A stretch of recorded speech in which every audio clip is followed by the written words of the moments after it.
ایک چھوٹی سی زبان، صرف چند گرام گوشت کا ٹکڑا، لیکن یہی زبان انسان کو جنت کے سب سے بلند مقام تک بھی پہنچا سکتی ہے، اور یہی زبان انسان کو جہنم کے سب سے گہرے گڑھے میں بھی گرا سکتی ہے۔ اللہ تعالیٰ قرآن پاک میں فرماتا ہے، انسان کوئی بات زبان سے نہیں نکالتا مگر اس کے پاس ایک نگران فرشتہ موجود رہتا ہے۔ سوچنے کی بات یہ ہے کہ ہم اپنی زبان کا استعمال کیسے کرتے ہیں۔ حضرت سہل بن سعد روایت کرتے ہیں کہ نبی کریم صلی اللہ علیہ وسلم نے فرمایا، جو شخص مجھے اپنی زبان اور اپنی شرمگاہ کی حفاظت دے، میں اسے جنت کی ضمانت دیتا ہوں۔ حضرت معاذ بن جبل کا ایک واقعہ بھی مشہور ہے۔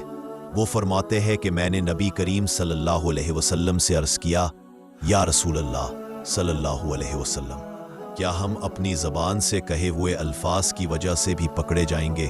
تو نبی کریم صلی اللہ علیہ وسلم نے اپنی زبان کو پکڑ کر فرمایا، اپنی اس زبان کو قابو میں رکھو۔ حضرت معاذ نے تعجب سے کہا، کیا ہم سے ہماری زبان کے کلام پر بھی مواخذہ ہوگا؟ آپ صلی اللہ علیہ وسلم نے نہایت سنجیدہ انداز میں فرمایا، لوگوں کو ان کی زبان کی فصل کے سوا اور کوئی چیز زیادہ جہنم میں نہیں ڈالتی۔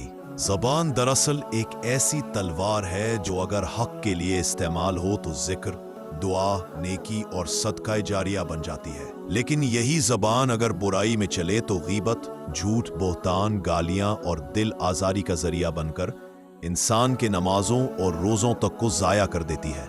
قرآن پاک میں غیبت کو ایک نہایت سخت مثال کے ساتھ بیان کیا گیا ہے۔ کیا تم میں سے کوئی یہ پسند کرے گا کہ اپنے مردہ بھائی کا گوشت کھائے؟ تمہیں تو اس سے سخت گھن آئے گی۔ آج کے دور میں ہم سب سے زیادہ الفاظ کا استعمال سوشل میڈیا پر کرتے ہیں۔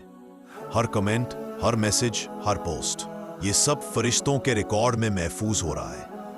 ہو سکتا ہے کہ آپ کسی کو ایک لفظ کہہ کر بھول جائے، لیکن وہ لفظ اللہ کے ریکارڈ میں ہمیشہ کے لیے درج ہو چکا ہے۔ لہٰذا سوچ کر بولیں، دل آزاری کے بجائے اچھے اور نیک الفاظ استعمال کریں۔